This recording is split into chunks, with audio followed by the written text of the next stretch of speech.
Hay momentos que merecen ser recordados por siempre.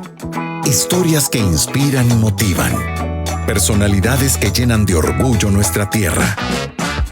Conozcamos al embajador de hoy. Artline. Escribe la vida. Es realmente un verdadero placer para mí dar inicio a esta nueva edición de Embajadores Artline, gracias a la dirección de Beto Internacional, quienes son los representantes de Artline aquí en El Salvador, una marca de Sashi Hata que tienen su sede en Nagoya, Japón. Gracias a ellos, este nuevo proyecto que pretende que conozcamos a personalidades salvadoreñas que dejan huella tanto dentro como fuera de nuestras fronteras, porque Artline escribe la vida. Y ahora el invitado de este día, bueno, con libros en la aplicación Amazon. Él viene desde Estados Unidos, un salvadoreño, un santaneco que está dejando huella, don Jorge Sandoval. Bienvenido, don Jorgito. Gracias, hermano. Con tremenda introducción, ya me siento honrado y privilegiado de estar aquí. Y gracias a los amigos de Artline, en el cual nos permiten estar en este espacio, poder compartiendo parte de la historia de nosotros. Bueno, sí, eso es muy importante. Gracias a los que se conectan con nosotros a través de nuestro TikTok Live o a través de nuestro canal en YouTube o nuestra cuenta en Facebook. También a los que nos ven en un Reels o en una historia en Instagram. ¿Cómo nos encuentre? Fácil, don Jorge. Nación Artline. Ahí en todas las redes. Y si usted nos ve por ahí, bueno, coméntenos, reaccione o mejor aún, comparte este contenido porque a más de alguien se le va a inspirar. Bueno, escritor de libros. Así es. Y de venta en Amazon. En Amazon, sí. ¿Cómo está eso? Cuénteme, don Jorge. Fíjate que cuando la iniciativa que tuvimos fue por parte de mi esposa sobreviviente de cáncer, pasamos un proceso, ella fue diagnosticada con un cáncer de mama etapa 4 invasivo, el cual el diagnóstico era negativo, prácticamente lo único que era muerte.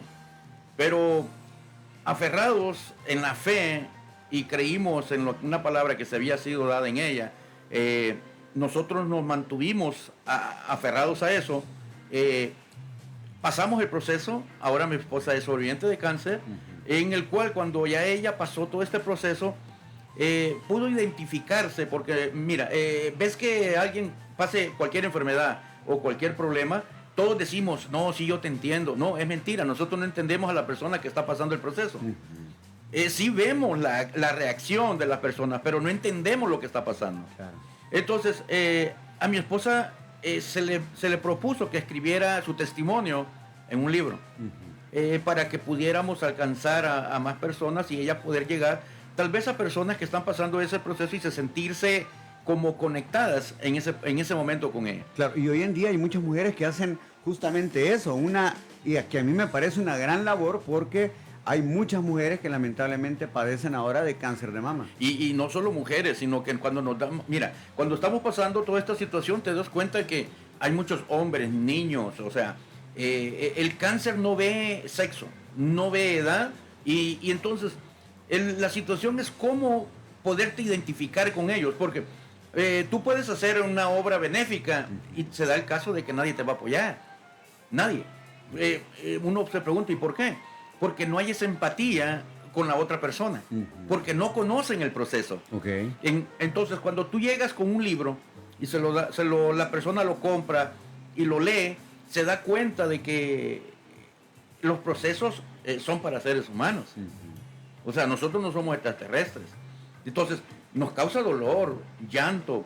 En el libro se habla de todo lo que pasamos, cómo pudimos salir de todas estas situaciones. Y cuando alguien lee ese libro, se hace más empático con estas personas. Entonces, y eso es la palabra de aliento que puede llevar a alguien. O sea, ya no decir solamente, sí, yo te entiendo lo que estás pasando, sino que al contrario, o sea, yo me identifico contigo, porque yo ya leí esto y yo lo hago parte de mi vida. Porque esa es la intención de escribir un libro. El libro no escribimos solo porque, ¿sabes qué? Hoy me dio ganas de escribir algo, hoy voy a escribir. No, un libro nosotros lo escribimos con una pasión para que pueda ser un cambio transformacional en la persona. Esa es la intención de nosotros. Bueno, ahora, alguien que nunca ha escrito un libro, quiero que más o menos se vaya dando una idea de cómo es este proceso. Obviamente después de tener su Artline en la mano, ¿verdad? Para escribir, sí. ¿verdad? Bueno, además de eso, ¿cómo es que empieza este proceso? ¿Hay una inspiración que surge de la nada?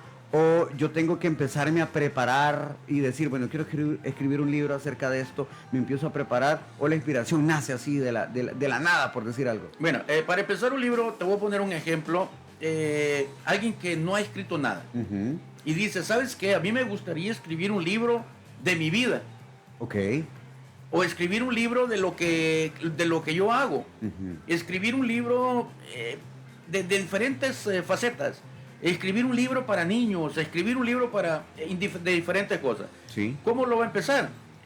¿Qué es lo que yo manejo mejor en mi vida? Primero, si yo digo, yo quisiera, en realidad mi vida desde pequeño ha sido una forma... Ser buen deportista, por ejemplo. Bueno, ser un buen deportista. Y tener una vida saludable en razón del ejercicio. Ok, imagínate que una persona dice, la forma de poder mantenerse uno, una educación física X, uno tengo que hacer esto y esto y esto, pero esto lleva un proceso. Entonces, yo le puedo decir, oye, ¿y por qué no compartes eso en un libro? Claro. Y me dice, ¿y cómo tengo que empezar? Pues escribe así lo que haces. Agarrar una disciplina, tener un horario, una dieta, y él lo escribe, empieza a escribirlo, empieza a escribir. Entonces, nosotros somos editores también. Ok. Entonces, nosotros le decimos, escribimos libros a muchas personas, por lo que me estás preguntando. Sí, bueno, que me trajeron uno por acá, que lo hice. Allá atrás. Aquí atrás, permítame, perdón que les dé la espalda. Me trajeron un libro, miren, aquí está. Aquí, lo enseño acá, ahí está. Lo voy a subir en las redes de Nación Artline para que los vea. Este, por ejemplo, se llama Plan de 21 semanas. De preguntas y respuestas, mire, autoconocimiento y autodescubrimiento. Está escrito por su esposa, Mari Sandoval. Bueno, muchísimas gracias y créanme que lo voy a leer. Pero bueno, esto ya es un producto final. Ese es un producto final. Ajá, sí, este ya es así es el libro, es como Amazon te lo entrega. Ok. Ese es ya de Amazon. Tal cual. Ajá. Entonces, volviendo a lo mismo, nosotros decimos a la persona, tú escribe, porque yo no puedo cambiar lo que tú haces. Claro, o sea, dijéramos que escriba en bruto, por decir algo. Exacto. Tal cual lo que la persona hace a diario. Y así lo decimos nosotros, Ajá. escribe en bruto. Nosotros lo decimos, escribe en bruto. Okay. La persona se pone a escribir, sí. con más que tenga el lapicero Artline, por supuesto. Sí, para escribir, y la persona nos escribe todo lo que quiere. Posteriormente nosotros venimos, o se lo decimos, pásalo a Word. Okay. Entonces ya lo pasa a Word, nosotros se lo revisamos o cuando lo decimos a las personas cómo hacer. Entonces ahí le llamamos, vamos ordenando por bloque todo lo que escribió. Ya ese es trabajo del editorial. Ya es trabajo del editorial. Okay. Entonces, sí, yo creo que fíjese que en este primer paso es donde muy probablemente muchos y me incluyo, muchos decimos, híjole, lo que pasa es que yo conozco lo que yo hago. Sí. Por ejemplo, yo le puedo decir, quiero escribir un libro acerca de cómo hacer un podcast. Y empecé con esta cabina. Pero yo puedo tenerla, obviamente sé cómo lo hice y lo escribo, pero tal vez no tenga la habilidad para ordenarlo. Esa es y ahí es donde uno estudia para... Y que también se convierta en una lectura atractiva para, valga la redundancia, el lector. Exacto, porque eso es lo que nosotros hacemos como editores. O sea, cortamos en cierto capítulo para que siempre quede aquella expectativa del lector y que dice, es como las telenovelas. ¿Qué fue lo que pasó? Es como las telenovelas, tú ves las telenovelas, te pasan media hora y no te la quieres perder el día siguiente. ¿Por qué? Pues sí. Porque te dejaron picado. Ajá. Entonces, y esa es la situación con un libro. Que cuando tú estás explicando algo, imagínate en un podcast dice que vas a regular los volúmenes, esto y lo otro, pero en el siguiente capítulo te explico cómo regular la imagen. ¿Qué crees que va a hacer la gente? Leer el siguiente capítulo. Exacto. Claro. Y entonces hay un corrector de estilo, me imagino yo, sí, para la redacción, obviamente revisar ortografía, etcétera. Ahora, pero ustedes radican en Estados Unidos. Sí. Sus libros están, por el que me acaban de entregar, en español. En español. ¿Están en versión inglés también? Ahorita estamos trabajando para inglés también. Para hispanos, nada más. Ahorita para hispanos. Okay. Pero quiere decir que aquí el salvadoreño que quiera ahorita, que tenga la idea de escribir un libro, puede perfectamente, vamos a dejar los contactos ahí, no se preocupen, escribirles a ustedes y decirles, miren, yo tengo esta idea. Sí. Y quisiera yo hacer Sacarlo, esto y lo tengo escrito, pues obviamente en español.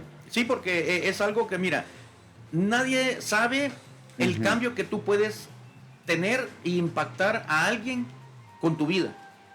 Pues sí, es que No lo sabes. nadie lo sabe. Y eso es lo que Correcto. nosotros ahora hacemos. Lo que tú estabas hablando de los podcasts. Nosotros ahora tenemos talleres en los cuales estamos dando talleres porque no alcanzamos a hacer uno por uno, sino que los estamos tirando ya en plataformas en las cuales estamos tratando de que las personas se hagan un poquito más profesional, no con lo que nosotros hacemos, sino con lo que ellos hacen. Claro, fíjese que por ejemplo alguien puede decir, miren, pero es que ya ahora existe esto de los audiolibros.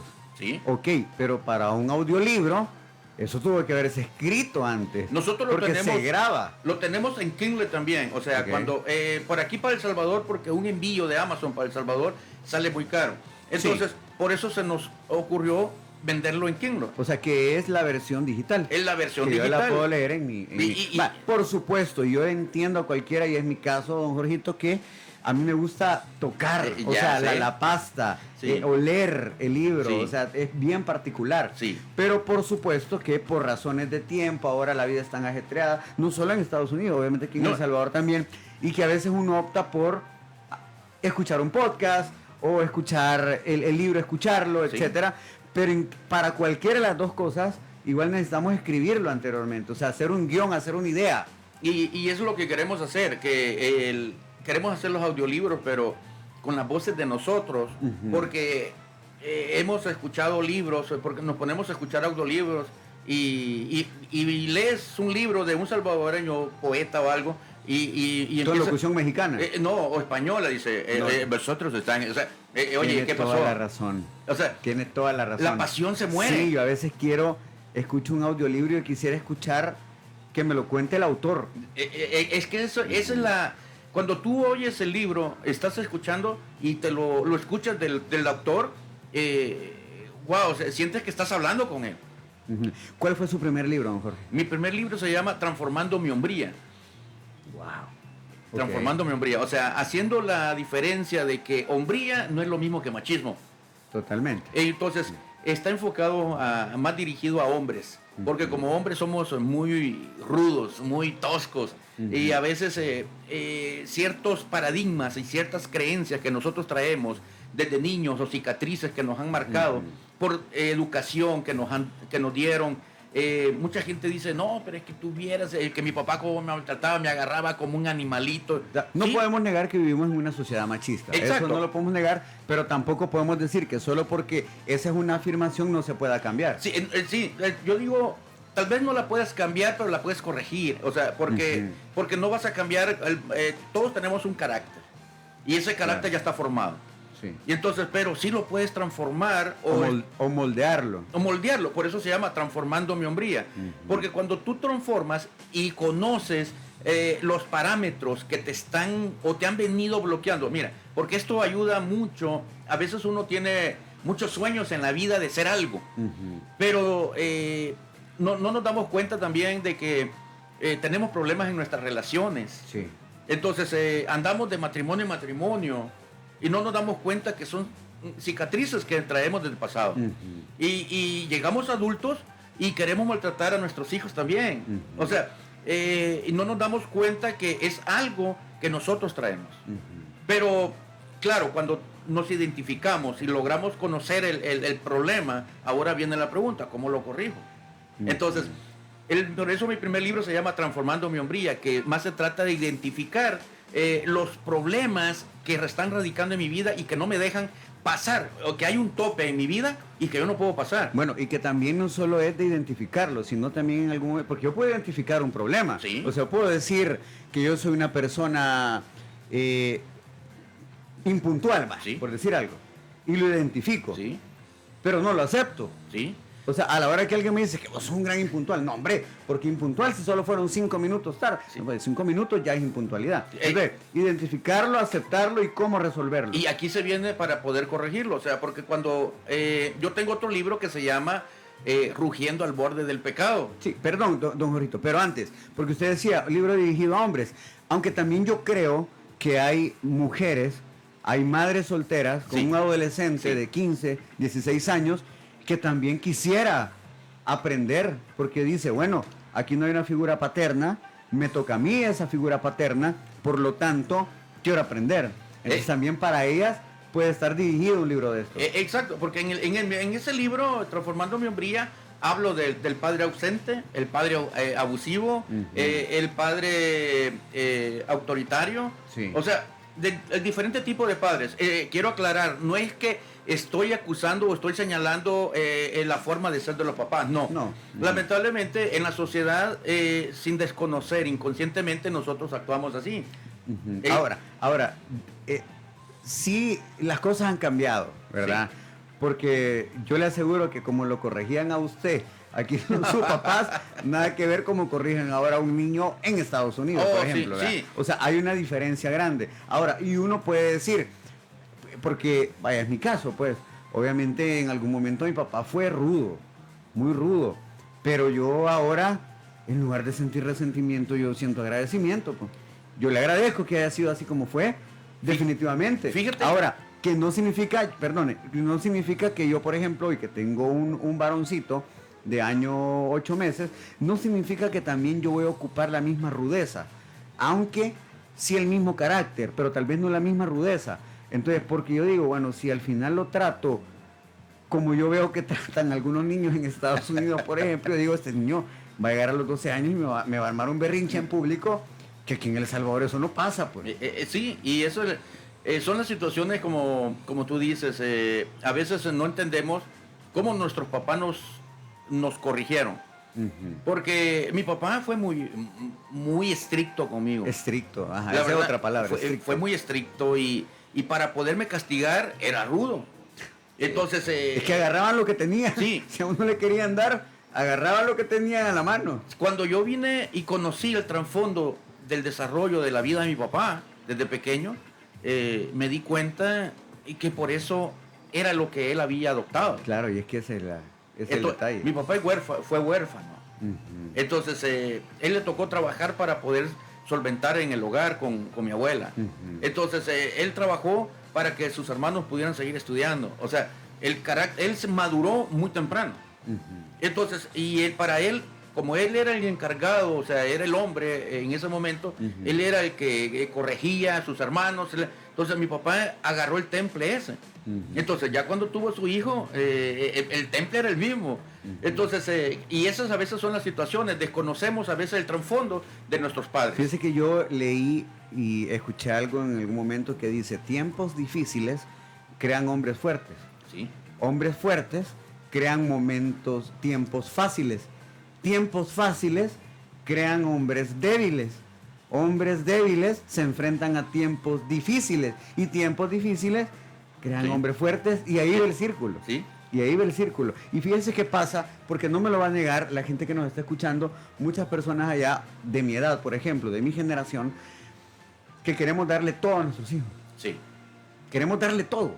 O sea, hubo cosas que probablemente yo no tuve, o mis papás no tuvieron, y yo a mis hijos les quiero dar todo. Pero hay un momento en el que digo, pero es que yo a esta niña y a este niño les estoy dando todo. O sea, y tal vez no van a aprender a valorar, Es que, como nosotros lo valoramos en algún momento, las cosas que nos costaron tenerlas. fíjate que creo que los que nos escuchan, y no me lo vas a dejar mentir, que siempre cuando nosotros todavía no nos hemos casado y tenemos esa idea de decir, cuando yo me case y tenga mis hijos, yo no quiero que pasen lo mismo que yo. Ujú. Sí, todo el mundo se lo dice. Todo el mundo lo dice, y ese es un grave error. Es un grave error, la verdad. Cuando reflexionamos, porque yo quiero dejar eso, una reflexión, que se ponga a pensar eso. Si no pasa lo que nosotros pasamos, y si nosotros logramos obtener lo que obtuvimos por la educación que nos dieron, ¿cómo van a ser nuestros hijos? Ujú. ¿Mm? Porque a nosotros nos costó. ¿Pero por qué?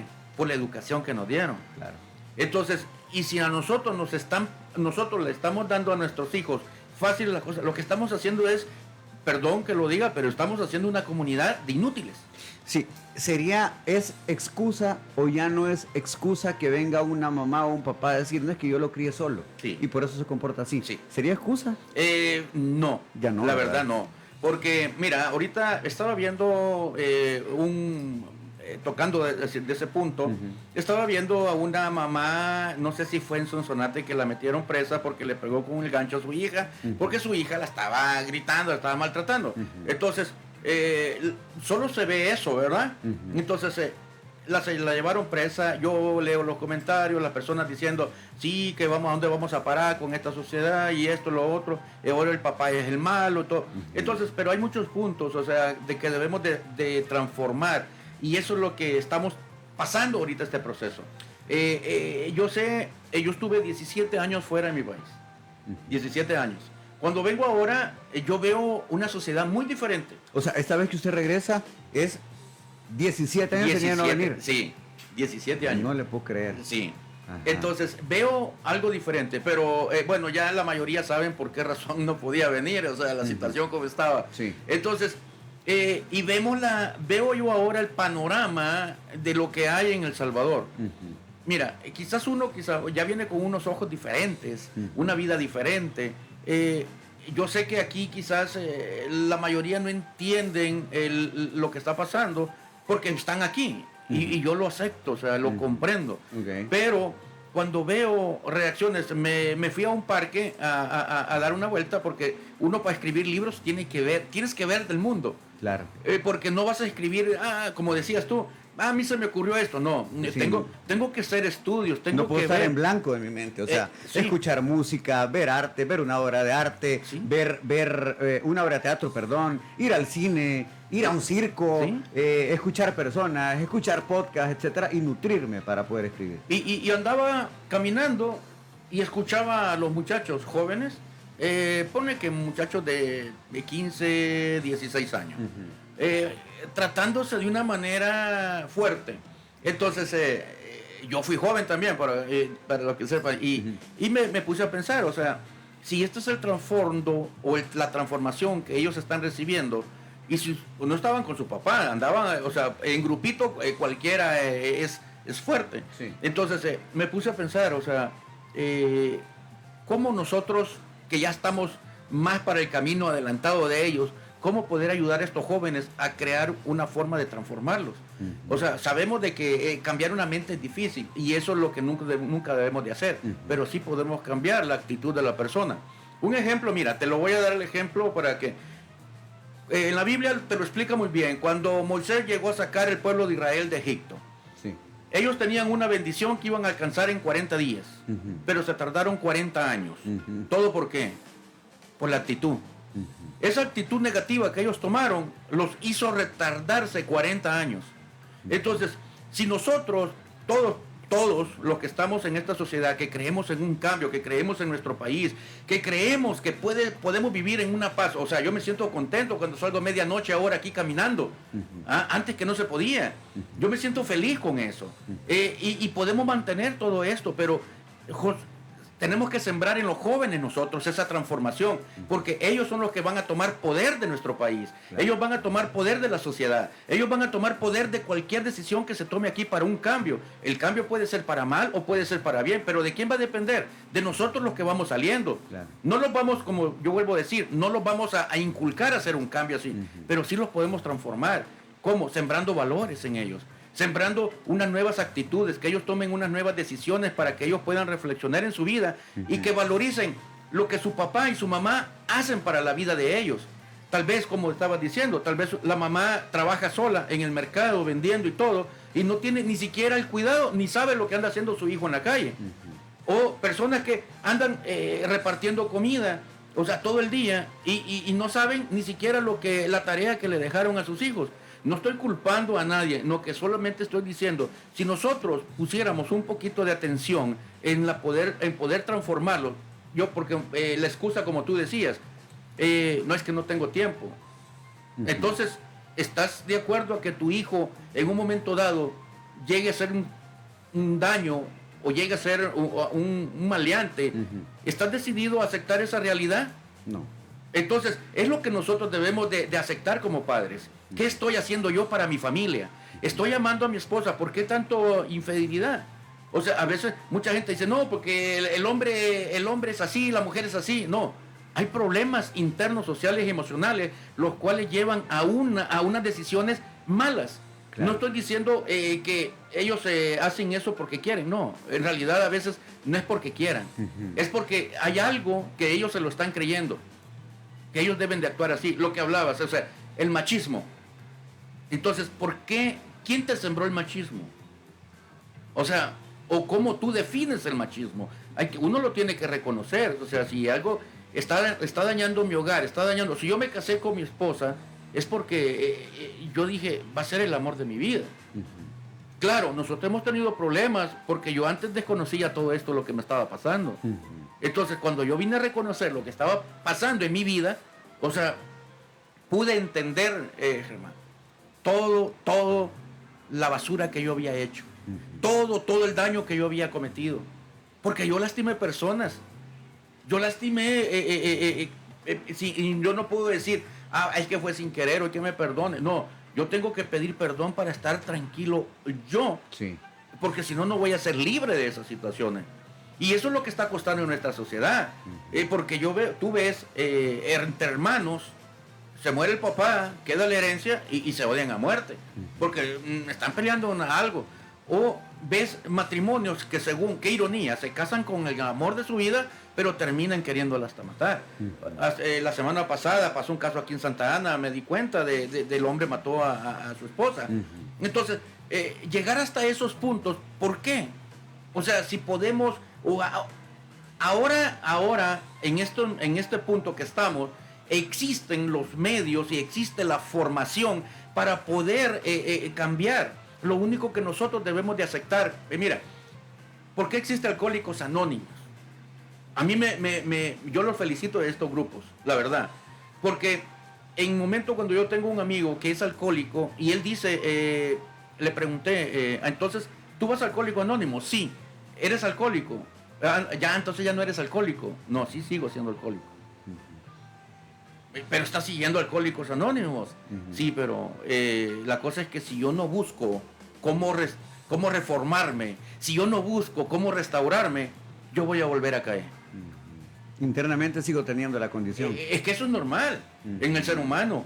O sea, eso va a quedar. O sea, porque a veces, y ese es el problema me voy a meter un poquito más profundo con esto, es el problema de las iglesias cristianas y evangélicas. Porque ves que la gente dice mentirosos, infieles, que le sacan el dinero a la gente, porque esa es la percepción y eso es lo que tienen en la mente. Pero porque es lo que han visto y es lo que sufrieron ellos también. Entonces, pero la gente, si logran entender de que no es al hombre que tienen que buscar, sino que es a Dios para poder estar sanos ellos, es diferente la percepción. Claro. Entonces, y esas son las situaciones. O sea, si nosotros cambiamos la percepción y la actitud, entonces los beneficios van a ser mejores para nosotros. Para nosotros. Bueno, ¿qué otros libros tiene dentro? Bueno, ¿cuántos libros? Y mencióname el nombre de unos 2 o 3 libros. Mi esposa tiene escrito 17 libros. ¿Y todos en Amazon? Todos en Amazon. Yo tengo escritos, por el momento tengo 5. Tengo escrito 2 para niños, que hablo de cómo manejar las finanzas con los niños, enseñarles a ellos a manejar las finanzas desde pequeños para ser emprendedores. Un tema que debería de estar en la mesa. Exacto. Pero, ¿por qué? Porque nadie le enseña a los niños a manejar finanzas. Por lo menos hasta nuestra generación. Nadie. Nunca nos enseñaron. Ahorita nosotros, yo tengo el otro libro que se llama Cómo dejar de posponer, porque yo estaba teniendo ese problema. O sea, yo viví mucho tiempo. Tengo 54 años. Ya lo dije, perdón. No, tengo 54 años y ese fue un problema grave en mi vida. Estar dejando las cosas para después. Yo creo que muchos tenemos ese problema y en ese caso somos irresponsables con nosotros mismos, y le voy a decir por qué lo veo yo de esa manera. Y es porque yo, por ejemplo, digo, el lunes voy a empezar a hacer dieta. Llega el lunes y no hice dieta. Entonces me fallé yo mismo. Entonces, si me fallo yo mismo con algo que me propongo para mí mismo, para mi beneficio, ¿cómo voy a hacer con otra persona? Sí. Si siendo yo mismo el más importante para mí y me fallo con una promesa que me hago que voy a hacer y no la hago y la pospongo. Eso es ahí donde radica el mal. Fíjate que el ejemplo más sencillo que yo pongo para que podamos entenderlo y se lo voy a figurar es cuando tú le dices a un niño, le sirves la comida y le dices al niño, vamos a comer. El niño se viene a sentar y tú le preguntas, ¿te lavaste las manos?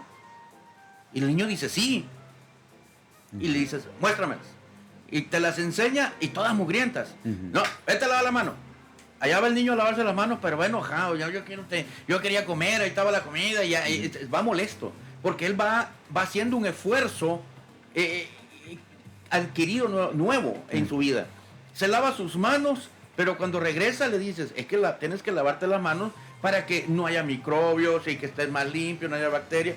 Entonces, a la larga, este niño, con el tiempo, él va a entender que lavarse sus manos es un beneficio para él. Sí. ¿Verdad? Entonces, ¿qué crees que va a pasar cuando este niño crezca? Él solito va a preguntar, o mira a los adultos, cuando llegan a un restaurante, disculpe, ¿dónde está el baño? ¿Dónde me puedo lavar las manos? Claro. ¿Por qué? Porque sabemos que es un beneficio. Entonces, ese esfuerzo ya no es un esfuerzo, sino que es una motivación. ¿Por qué? Porque el niño o la persona lo hace sabiendo que es un beneficio para su vida. Ahora, hagámonos la pregunta, por eso el libro Dejar de Posponer, porque yo dije, si nosotros no reconocemos el esfuerzo que se convierte en motivación para nuestro beneficio, siempre vamos a posponer las cosas, siempre. Entonces, pero cuando tú reconoces que el esfuerzo que tú haces ya no es esfuerzo, sino que una motivación, entonces lo haces con pasión. ¿Por qué? Porque sabes que es un beneficio propio. Pero cuando a esa pasión tú le inyectas conocimiento, le inyectas profesionalismo, le inyectas investigación, le inyectas que vas a compartir, porque todo eso te lleva cuando uno hace motivado las cosas. Entonces, ¿cuál va a ser el resultado? El resultado es que vas a tener éxito en la vida donde estés, haciendo lo que te apasiona. Y este es el problema que tenemos en la sociedad ahorita. Ves que hay maestros siendo maestros y no tienen la habilidad para ser maestros. Hay doctores siendo doctores que no querían ser doctores.